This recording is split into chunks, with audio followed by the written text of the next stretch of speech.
Okie dokie. It looks like we're rolling now. Is this on? Where are my notes? Okay. Well, hello, everybody, and welcome to Jim and Rob Overanalyze Movies, the live video podcast for people who love to talk about movies as much as they love watching them. I would even go so far as to talk about this isn't so much the movie show for people who are looking for what to watch as much as how to watch and how did that film work on them and how did that film work. And we'll talk more about that later. Anyway, I do have my notes in front of me. Today we are going to be looking at 1999's award-winning Election and asking ourselves the question, does it hold up? Here's the log line from IMDb, a brief one. A high school senior meets his match in an overachieving student politician. Basically, it's a slice of life about an incident over a high school election with a smattering of, infidelity.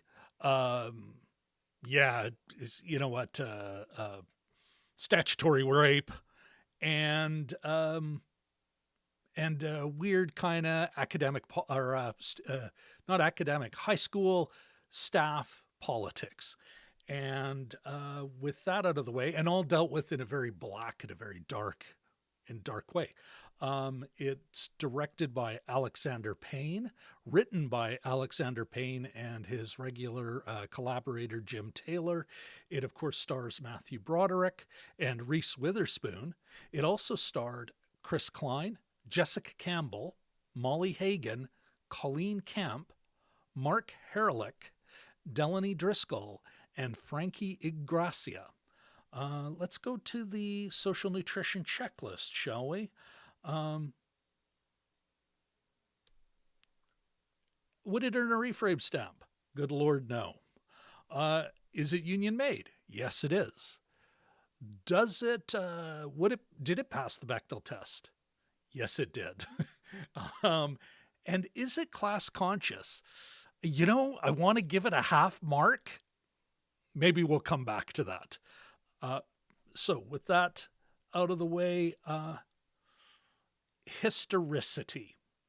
And here's an interesting thing. It's actually based on two, the book that it is based it on two actual events. One, of course, Ross Perot's third-party candidacy in the 1992 election, which some could argue pushed it Bill Clinton's way. I would argue that. Some people would say. I would also, the other historical incident was apparently in Wisconsin. There's a link to a Wikipedia article that links to the New York Times piece, but apparently I want to say it was Wisconsin. A young woman, pregnant, was elected by the student body to be the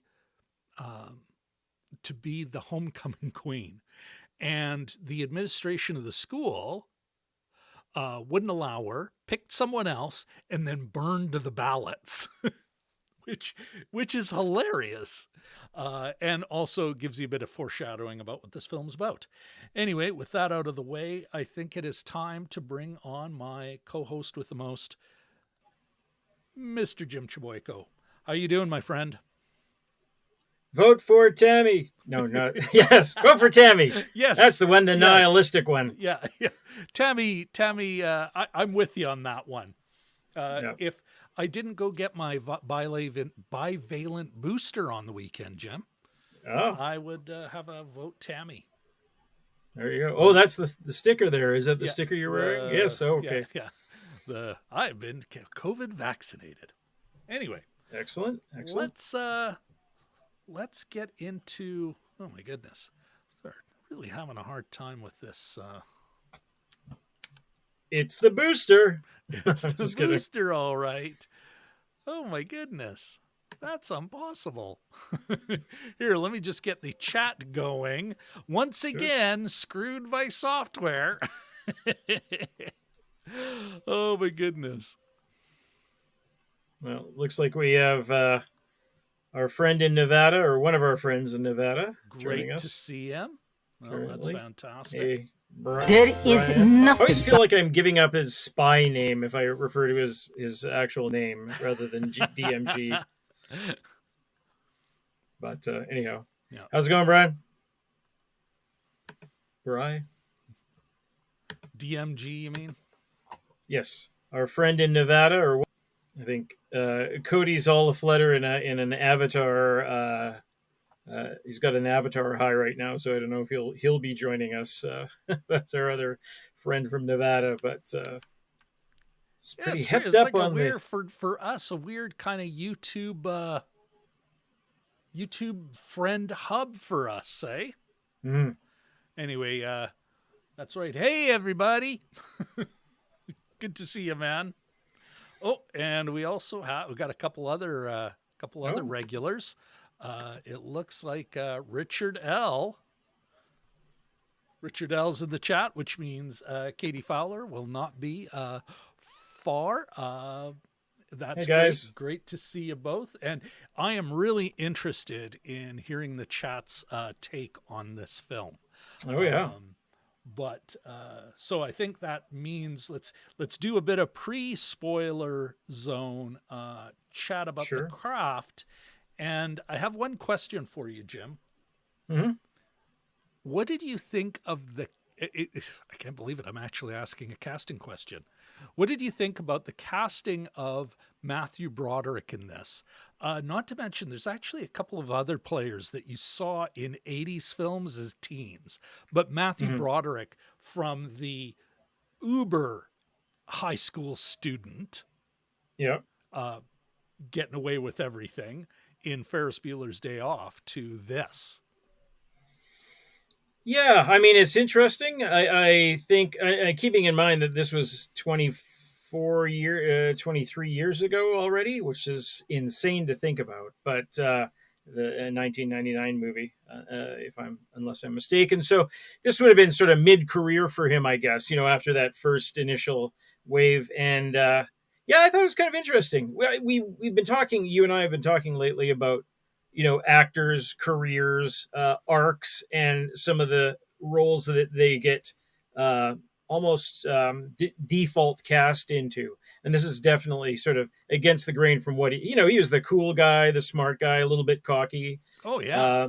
Maybe not like Tracy Flick exactly, but he sort of had his act together as in those kid roles, The war games, and that kind of anti-Tracy thing. Flick. Yeah. Probably closer to Anthony Michael Hall in kind of a way, but anyway, or in the middle there, perhaps. But well, just I love the way you're referencing John Hughes films, but I'm more. It's the contrast between Ferris Bueller and that I was getting at. But continue. Yeah.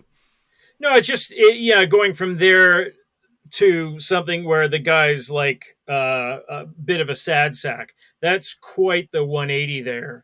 And I just and I remember when I watched this at the time being impressed by that they would show him, very unromantically washing his groin in a hotel bathroom really quickly and almost in a panic. Apparently, we're in the spoiler zone now. Well, I don't think I spoiled anything by that, but that's one detail. Take from that what you will. But just a neat change in my opinion. How about you? Did you find it jarring? You know what? I'm going to move on. I would say it was a watershed in his career. Like that was or maybe a watershed might not be the right word. Definitely like a huge change, like a left turn or a reinvention, a big transition moment. Mm-hmm. Yeah, maybe it's a watershed moment in his career. Yeah. Like I have completely rejected that, or not rejected it. I said, I am past that. this is who I'm now. I'm an adult and I'm going to play this. I think it was one of the gutsiest choices he could have made, and good on him. Yeah. Okay. We are, folks, just to remind you, we're now in the spoiler zone, and let's get into story. And I wanted to ask you, Jim, how do I put this? Is this a tragedy?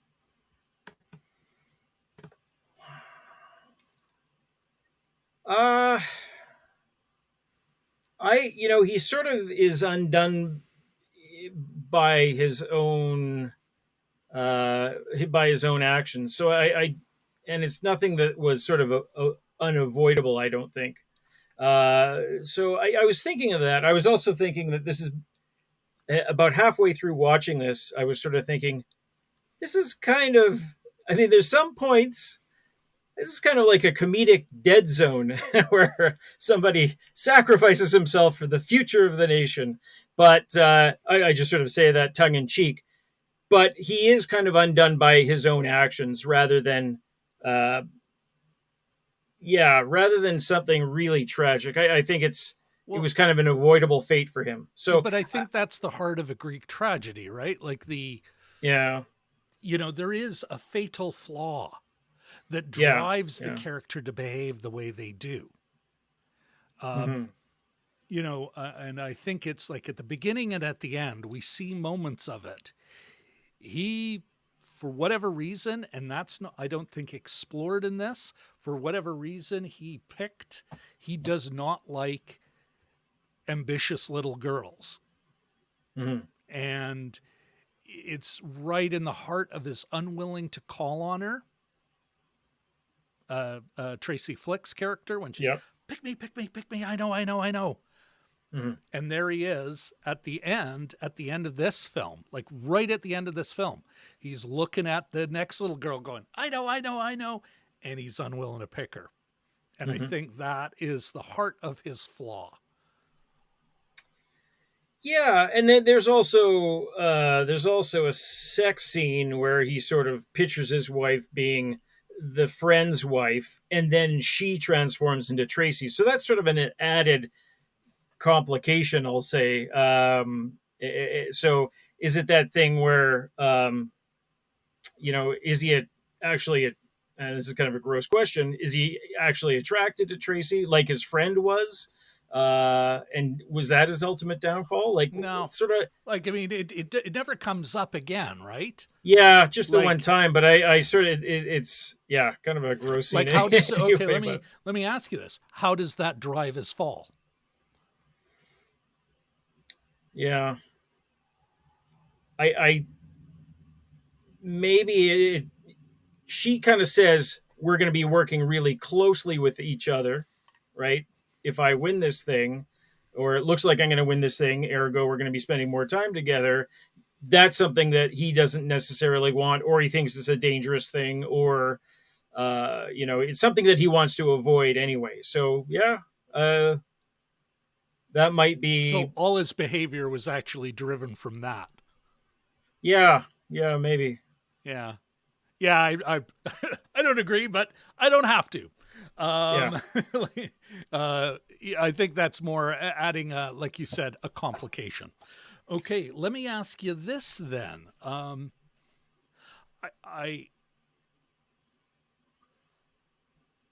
What do you think about the choice? Like, I mean, Tracy Flick is a nasty little pill. Mm-hmm.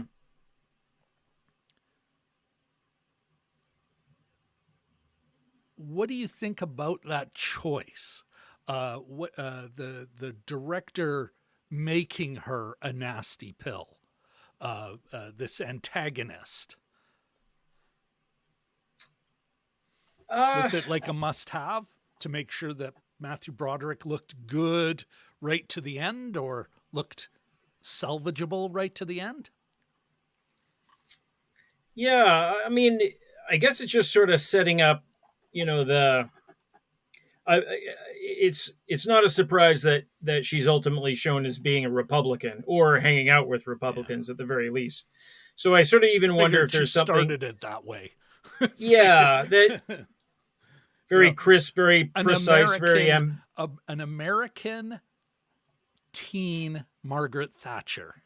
That class resentment, while at the same time that anger, that angry striving, that fetishization of the American ideals of hard work and ambition. Yeah. And who are they? Who voted for these people? I don't even know them. Who is this guy to challenge me? He's not done the work, that kind of thing. She's also very aspirational in that particular way. Oh yeah. So I think it makes a good foil. I think you're sort of driving up, just the sort of how bitter it got. I think they needed a good, a good enemy for Mr. McAllister, Jim. Now, here's a question. So I remember watching this in the late 90s and having a totally different opinion of Tracy Flick. Still think of her as a nasty pill. Mm-hmm. And her ambition is even uglier than I felt it then. But this film has sat like a weight in my gut since I first watched it. And I was never quite sure why, but I'm wondering if part of it is, and this even goes to our question later, does it hold up? But would we have, how do I put this, Jim?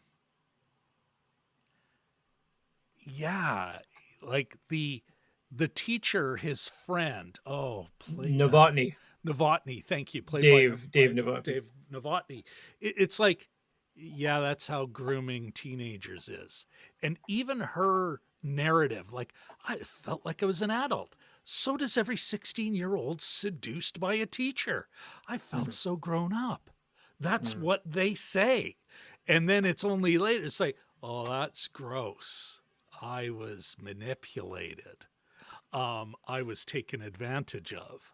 And it's like, at no time does this film ever seem to think that it's like, yeah, I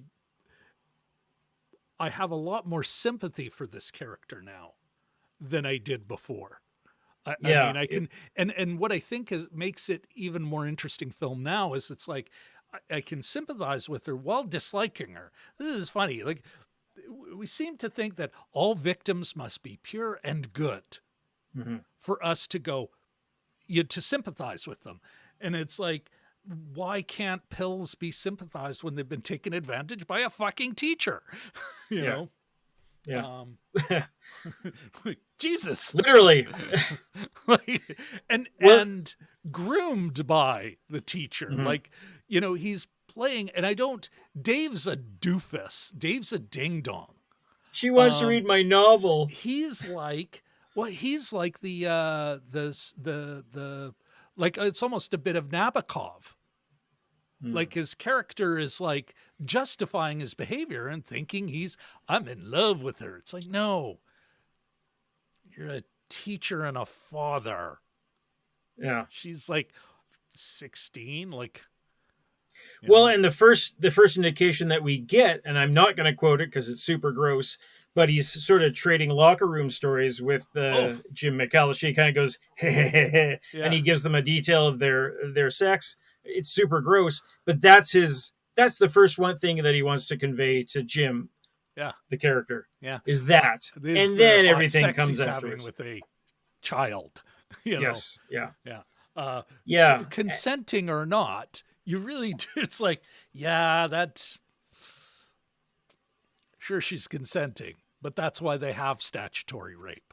There's actually a really good quote where she says, "I didn't need a dad, but he made me feel safe and protected," which is sort of that, there's a little bit of contradiction. Oh, it's all there, right? Like, right. Yeah. Oh, yeah. Yeah. This is how victims of this kind of thing sound. Yeah, and that's not with an ellipses. That's all in the same sentence. Yeah. Like, I didn't need a dad, but, beat. Well, over a scene of them making out. Yeah. And then later on, and this is, and again, I think it's a story choice. I'd love to see what Alexander, like, I didn't read any interviews or, hey, let's look at this again. But, there's that story moment. And this is, well, I disagree with you. I think that was a key plot point, a key story moment when she is, almost trying to play an adult seductress. It's like, we're going to be working together. And she's doing the thing with the fingers. And he's like, she's a devil woman who's trying to seduce me. Like, that's how I felt he was reacting, because he had written her off from the get-go as a nasty piece of work. And now all of a sudden he's the nasty piece of work, or she's the nasty piece of work that got his friend into trouble. The adult got him into trouble. Got him exiled. That's a fucking quote from later in the film. You got my friend into trouble. And people make mistakes, but think about your reputation. This is like it's more horrific now. I did not pick up the play in the late 90s, but now I'm like, oh, that's... And again, she is a nasty pill, which is, I think, what makes the movie work. Yeah, yeah. But it still doesn't change that simple fact that he at no time sees her as a victim. He has pegged her as a bad seed, and it justifies all his behavior. That's why I think that's his fatal flaw, that he can pick a child, 16 or 8, and go, you're bad, and yeah. I don't know. What do you think? Am I onto something? Or I think you can have several things go. Making a character work. And another thing too is that he never really comes down on Dave. He reasons with him. The teacher that has the relationship with Tracy Flick, he sort of says, he can't do that. You crossed the line, But he never, and even later he said, he's a good guy, but he made a mistake. And, the movie is left to sort of deal with him. They show him working in a supermarket later on. I wonder if he ever published his novel. Yeah, exactly. They show him crying. I mean, the actor did a great job of Dave, because he's all creepy. He did. And he's just sitting there crying, but we're in love. And, that was very effective. But the Mr. McAllister really never completely disavows what he did. And that I thought was telling. And he didn't say, get out of my life, get out of here. Sorry, Mark Harelik. I'm referring to the character name as the actor name. Sorry, Mark Harelik. And did a fantastic job. Sorry. Yeah, he's been on tons of sitcoms. I was too busy trying to correct something. No. He just, he never really disavows them. Never really says this is, get out of our lives. Away with you. You got to make this right. You've done a terrible thing. You've broken the law. And it's interesting, and maybe this is a perfect time to jump into meaning, although we may dip back. Sure.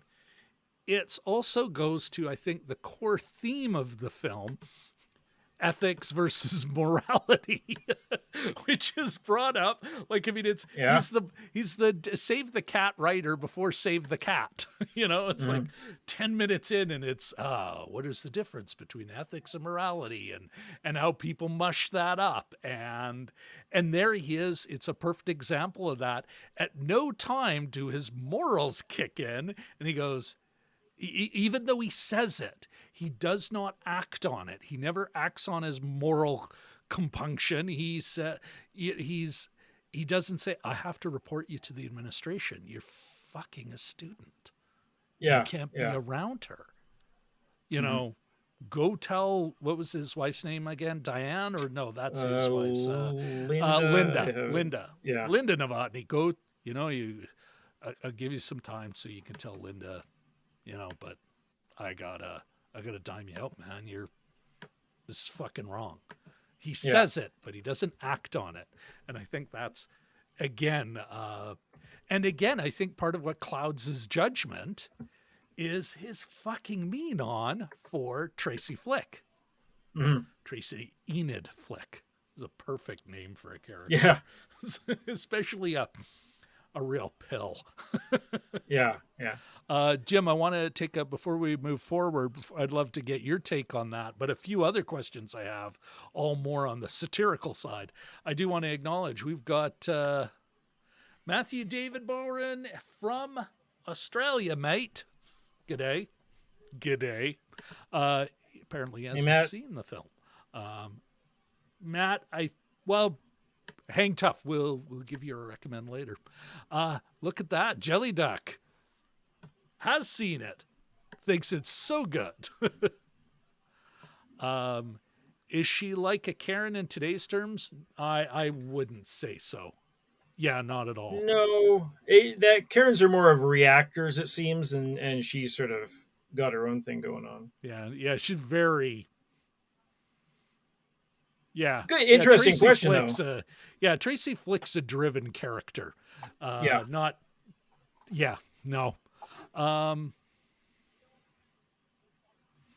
DMG says, I make it sound like Election 2 would have Tracy Flick as a Fox News channel host. No, I think Tracy... well, actually, before I answer where Tracy would be right now, 23 years later, we did see her working for a congressperson, a Republican, of course. Where do you in the chat think Tracy would be now? What do you think? An ambitious young woman in Washington? Mm-hmm. Where do you think she'd be? All right. Jelly Duck says there's no Karen in the 90s. It's a late invention. Yeah. All right. Jim, back to this flick. Mm-hmm. I think it's satirizing high schools and the way they actually operate. I think it's also satirizes electoral politics in general. What's his name? Oh my goodness. Chris Klein's character, Paul. He's a perfect example. Yeah. But it also seems to take a satirical swipe at, I don't know about this. Even just, I'll have to come back to that. But what do you think? What do you think it's saying? Like, it's taking these satirical hits. What do you think it's saying about American politics? Well, I mean, when I was watching it, I wrote down this quote that I remembered. It's, I believe they call it Sayre's Law, from an interview done in the 70s. And it's this, and you've heard variations of it. Academic politics is the most vicious and bitter form of politics, precisely because the stakes are so low. So that's sort of one of the quotes. However, in this case, I think it's almost, I was joking earlier about this being another version of the Dead Zone. This is sort of about the future. I think the character sees Tracy developing into something. Like, this is just the start of an ambitious young woman. I don't know if he ever puts it to himself in these stark terms, I must stop her before she becomes president. But I think there's an element of that in there as well. That it may be just high school, but for her, it's the start of potentially the start of something. Well, and that's maybe I just put a link to Sayre's Law in the chat, folks. Maybe that's the other thing it is satirizing, that idea of so well represented by Tammy. It's like, this is all kind of bullshit, isn't it? Student government. And it also maybe electoral politics. They all say the same thing. Nothing's ever going to happen.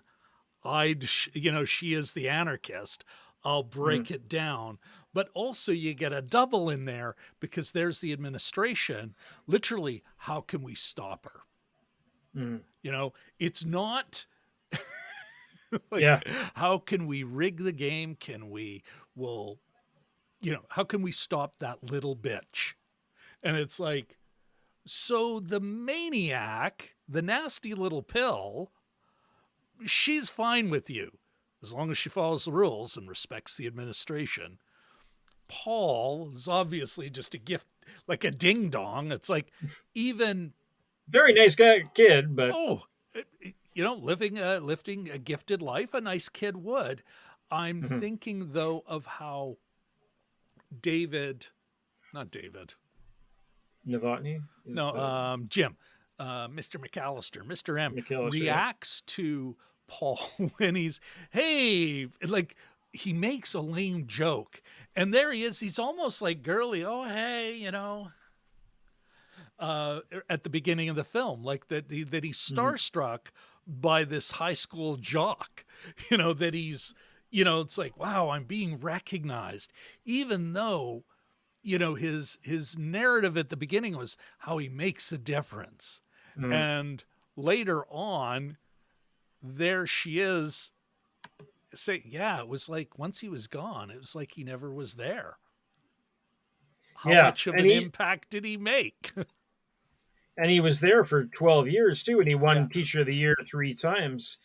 What he says is, and I wrote this down, I like to stand up in front of the kids, get them excited, prepare them for the tough moral and ethical decisions that they face as adults. Well, and that's it. How's that working for you? Theme. Yeah, exactly. Yeah. And that he still can't fucking let go. That he sees her and all the old feelings, et cetera, and then he throws a milkshake or whatever. That's a great ending. I love that. Yeah. I love that he gets away too, but Well, but I also love that he had to run. That he's like, that he's so bound up with resentment towards her that he, in so many respects, he hasn't moved on. I think he runs toward the White House too, doesn't he? Is that what he's going onto the grounds or something like that to escape? So that's kind of funny. But Matthew, just a quick aside here. Matt asks, is the film anti-feminist? Ooh, that's a great question, Matt. Jim, why don't you take a swipe at this before I chime in? I don't know. They handle, they sort of handle two different they handle two different characters different ways, of course. So there's the Tracy Flick, and what I think is one of the more sort of they don't drop her, they sort of keep her through the whole movie. But I find the Tammy character, Paul's sister, who's the anarchist, who's also is the third running for president. I thought she had a great little storyline too, and she's doing everything that she can to sort of sink herself and her academic career, and she ends up at her. But she doesn't. It's not to sink her academic career. It's to get out. Yeah, get out of the high school. At the all-school girl. But it actually girl school because she's gay. Yeah, she completely in her favor, which was kind of a nice little. Do you think this? We're going to send you to the Catholic high school. You think that's funny? And she's like, oh, she's smiling, and she's, oh God, yeah. That's kind of that whole character is sort of infused with this weird kind of grace that I really like, and she's got her own kind of path, and they don't ever make fun of her for that. No. I don't think. Yeah. I don't think it's necessarily anti-feminist. I was wondering if it's anti-education system, anti-teacher. You only really see two get back teachers, to this. But short answer from me, Matt, is no. Is it sexist? It's got some points, right, where you could be concerned of that. But is it an anti-feminist film? Not at all. Like you don't see the tropes you would if it was women are the problem. It is definitely, is it pro-feminist? I think it's just got it's got other things to say about gender relations and really more relationships.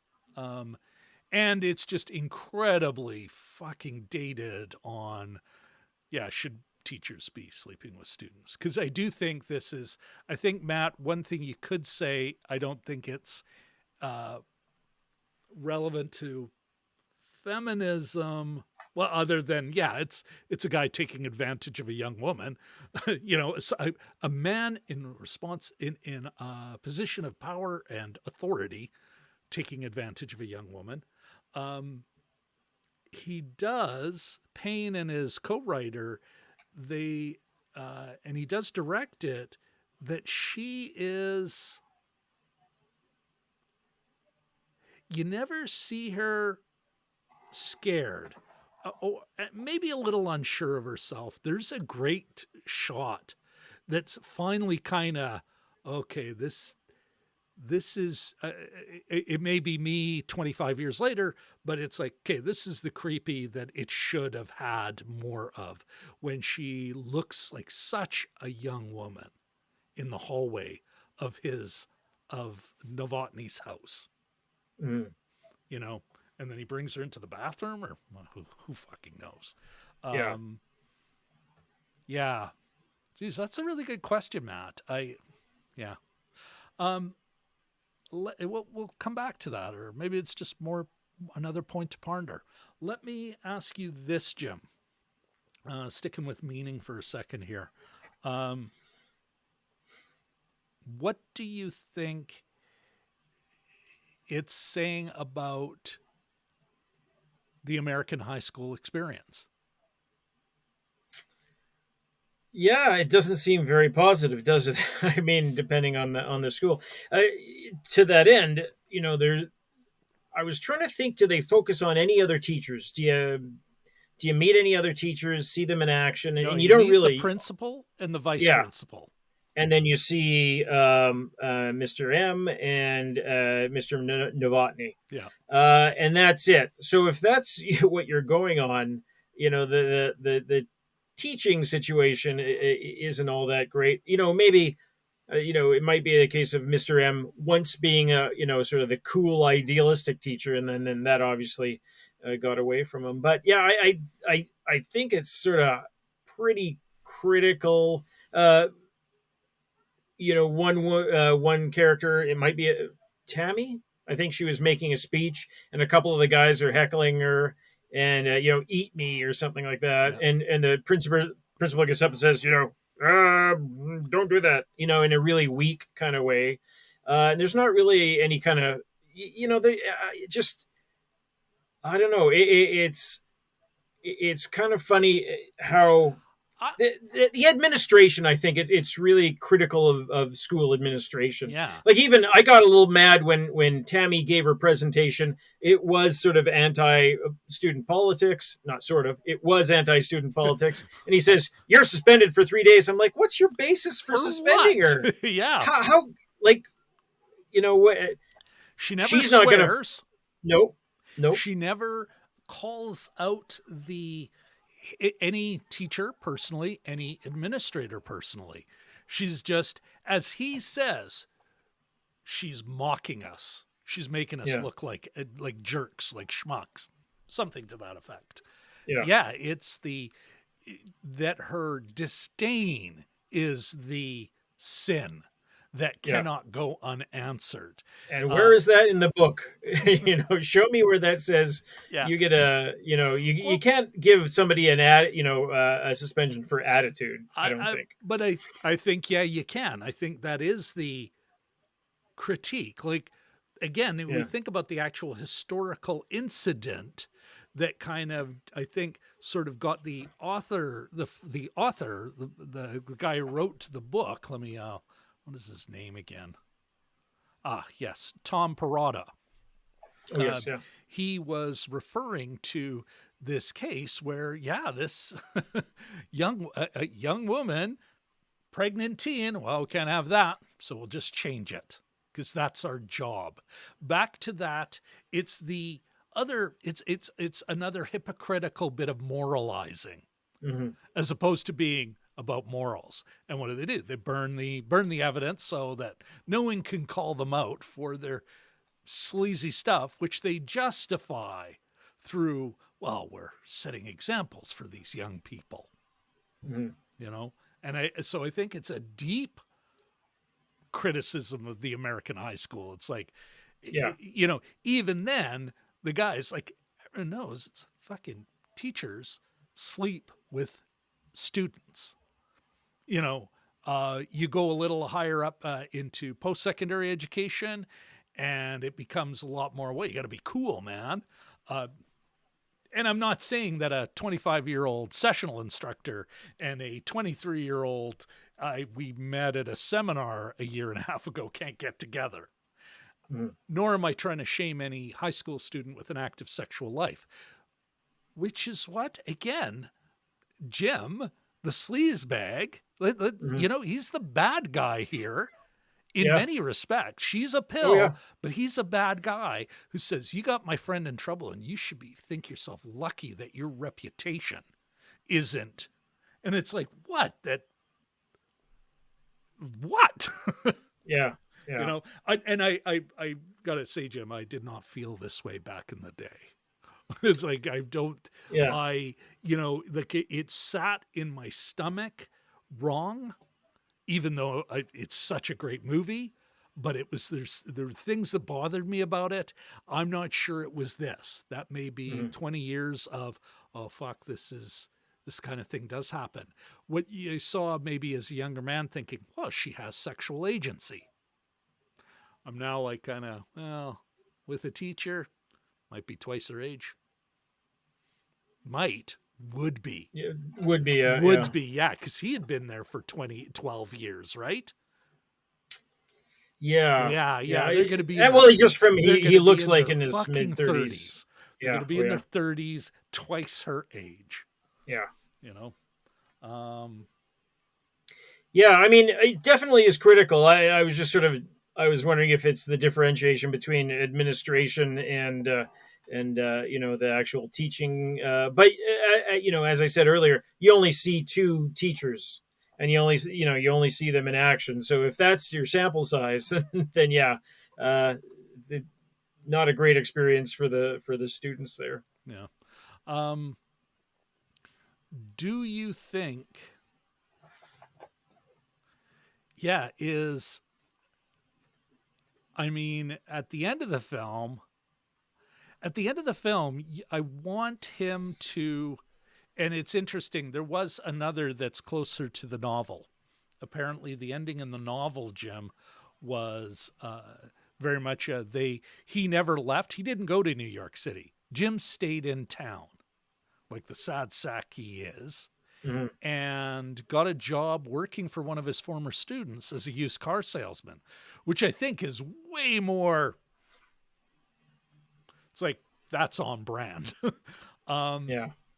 And they run into each other there, and this is just a short version. It makes me want to read the book, but apparently she runs into him there, and they have a chat, and they patch up their differences to one degree or another, and she asks him to sign her yearbook.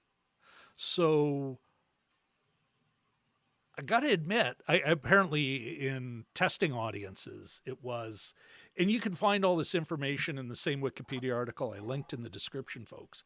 But yeah, I think that actually fits the story better than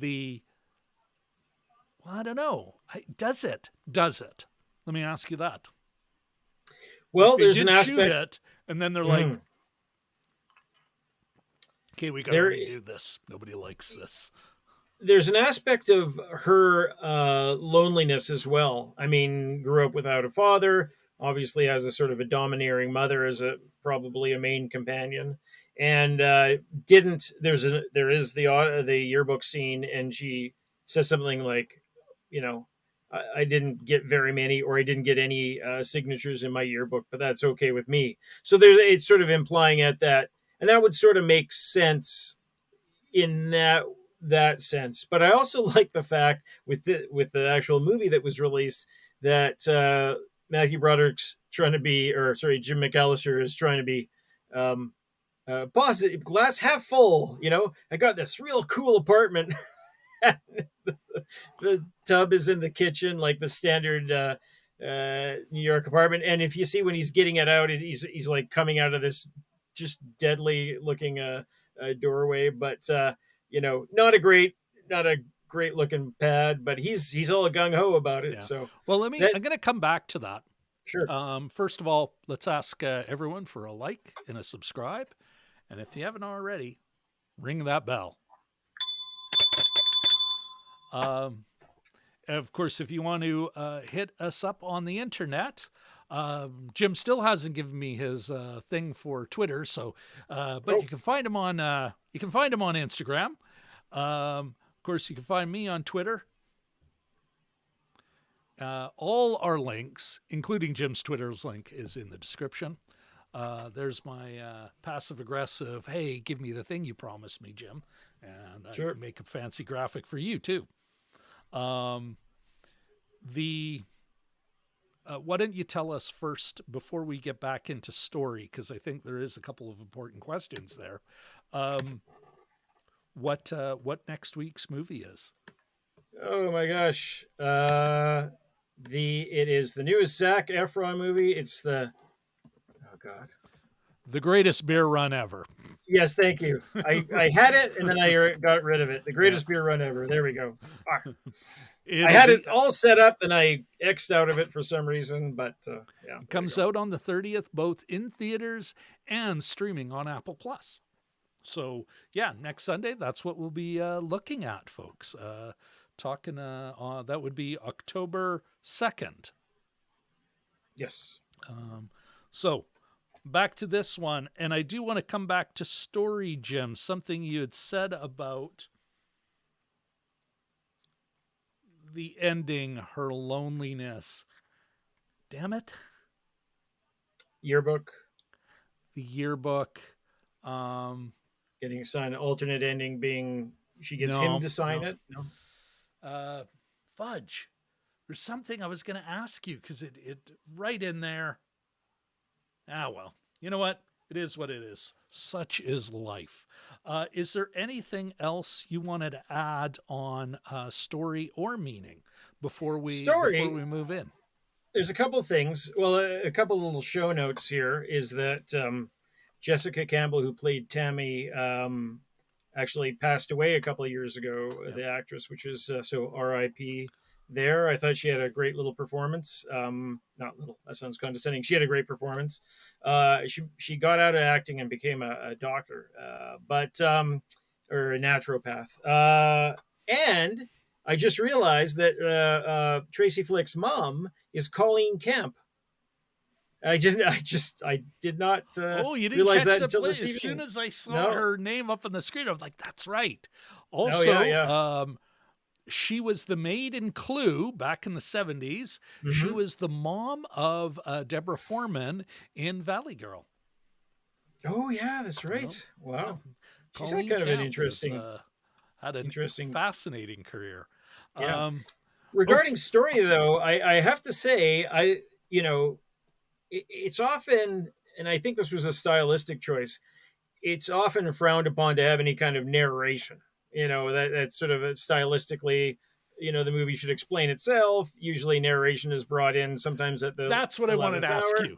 Unreliable narrator. Well, that's a good one.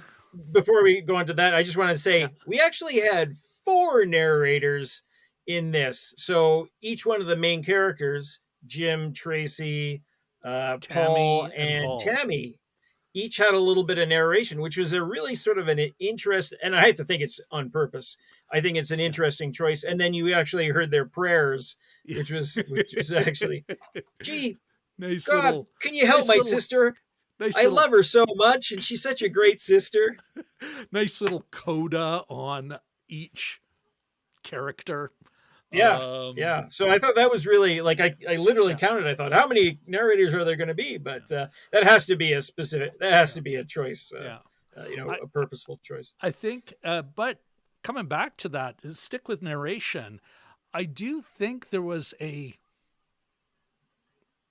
it's interesting. In a movie, it's a lot harder to do an unreliable narrator unless it's, oh, he was crazy, Shutter Island. It was all a dream, whereas here, I think it was, we get to see, and that I think was the purpose of the narration. It's a great character revealing moment. Everyone, we all narrate our lives. And we all narrate our lives as the hero, as the star and the hero. And everyone else gets forgotten about except when they're affecting the hero, right?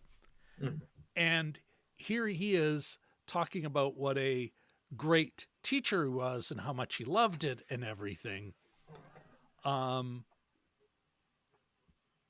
he is behaving badly. We do see a couple of the keener teacher, maybe he was cool or maybe it was just, oh God, he's making us do something. At Tracy Flick, just her constant narrative about, I'm the one who earned it. And I've, and while she's at the same time, why am I alone? I should have lots of friends. I'm the one who took over every meeting. There's a reason no one liked her.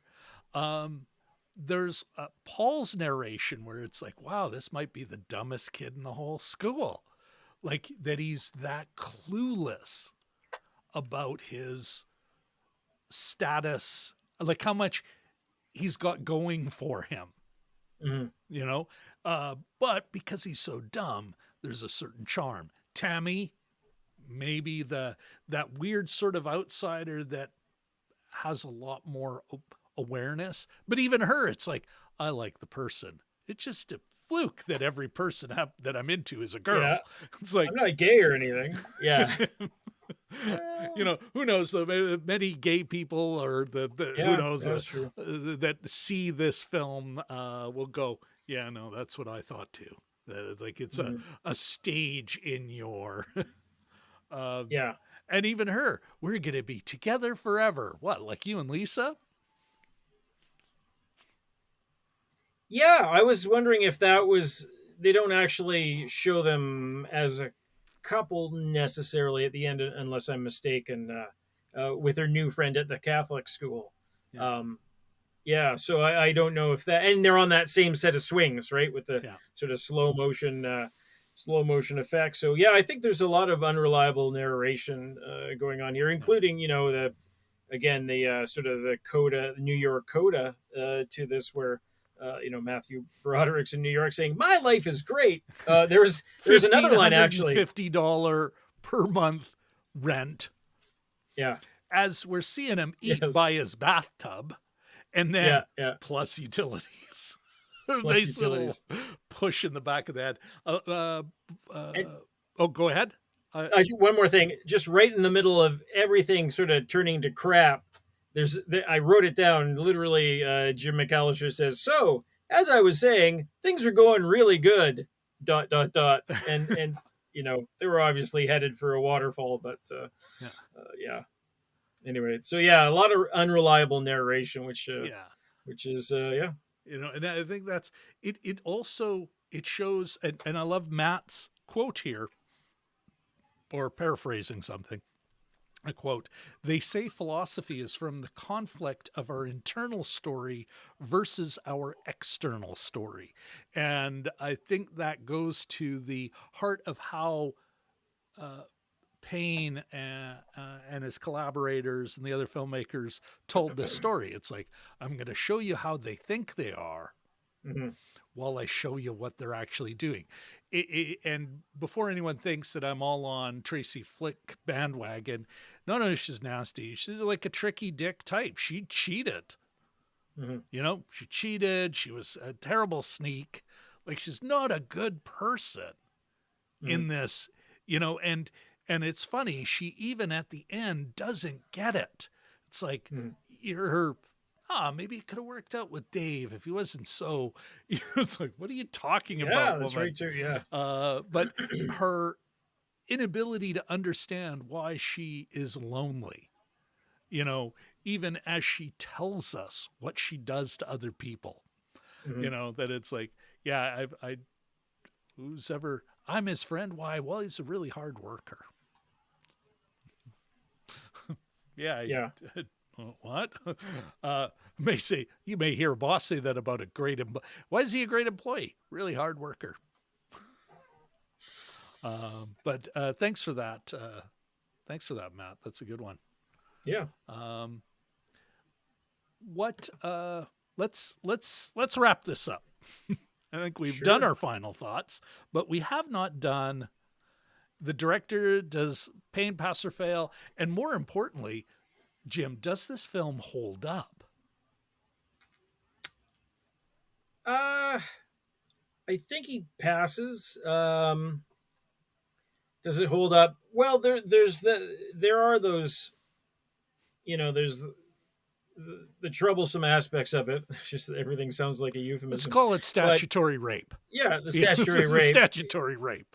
And it might have just been reflecting how they not being an apologist for it, but it might have been, this was almost a generation ago, or if you're measuring generations in 20-year increments, it was a generation ago. So, Yeah. And things have changed since then. I was kind of uncomfortable still with how, the Novotny character gets exiled. And does somebody mention he should have been in jail? I think Jim mentions, you should have been. Jim says he was lucky. Yeah, lucky you're not in jail. Yeah, yeah. Count yourself lucky you're not in jail. The handling of that isn't great. The actual content of the rest of it, I think it does hold up, but with a codicil, that they probably could have dealt with that. It's hard though to look back and sort of know what people thought of it at the time. And I'm not asking that. Yeah. I think it holds up with an asterisk. Yeah. I'm going to go a little further. I think it does hold up. And I think Payne, the way, and Reese Witherspoon's performance and Payne's direction and the all the factors come into play here. But I actually think Payne is on the right side of that issue. It's how he kind of presents the last scene, him going, am I going to let this little girl answer a question? It's like, fuck buddy, that was your problem at the beginning. Mm-hmm. You picked on a kid, she would have won just because she did her hard work. Like a lot of her bad behavior is as a result of pressure of things he set in motion. But I think the saving grace scene is her, like when Novotny seduces her in his own home, that shot of her in the hallway, there is no, like, she looks what she is. And that's a purposeful shot that is just on her. And that's done for a reason. And I think that's to bring it home. I think that's one of the reasons why it's so uncomfortable a film, is it's like, yeah, I know I've drawn a pill of a character, but remember, she's the little girl. These are adults behaving so badly around these fucking children. They're manipulating them. They're ignoring them. They're suspending them because of their opinions, Yeah, I think it actually holds up better in some ways now than it did then. Yeah, I can buy that. Yeah. Well, and you can make the decision too that Payne made some hard choices, that aren't fun choices to make, but just kept the movie dark. Which one was Ruby Rossi in Coda? Was that the... I saw that quote. I can't... yeah, DMG here. Let's... I think it's the friend. Coda. Oh, she's the lead character, I think. Is she? So playing... Yeah, she is. Amelia Jones. It's playing. Well, that would have been different, DMG. Matt says, could election be a nod to Bill Clinton and Monica Lewinsky? I'm going to say no. There's a nod to Bill Clinton in the whole third help me out here, Jim. The third candidate, Okay. Ross Perot. Yeah. And, Yes. Yeah. Sorry. But otherwise, no, I don't. I don't see that. So I would say no on that one, Matt. I mean, but who knows? Maybe a week from now, I'll be thinking about it more. What do you think, Jim? Yeah, I don't know. I mean, I rather than the politics part, I sort of look at other movies about education.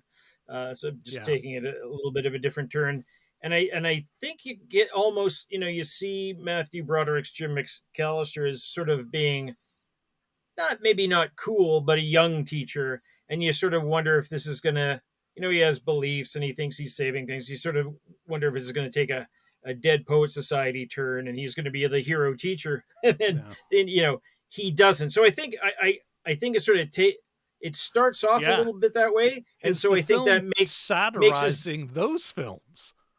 I think I think so. What's the Sidney Poitier one, the English teacher, where the English movie back in the 60s, those kinds of teacher as hero, or even the Simpsons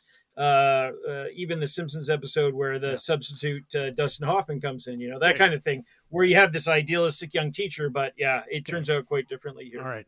I want to deal with DMG's comment here. Alexander Payne is such a great director. Yes, he is. Yeah. He won an Oscar, actually, for Best Adapted Screenplays for this film. All films that came after election. Don't know what you mean you're saying about that. Love the all caps for DMG's comment. After election. Yeah. It's like, yes, they did. Guy has a great career. Okay, everyone. Matthew continued with the whole politics, the relationship between Clinton and Lewinsky. And again, she never has that relationship. She's the candidate. She does not hit on her staff. She is not staff. It's not even implied at the end. When she gets in the, she's just an ambitious staffer with a congressman. There's not even a moment of ick. It's just more, well, that's, what ambitious people who've accomplished a lot, that's where they end up working. And then maybe they become Congress people themselves, which was a question I asked earlier. And we are going to end it off there.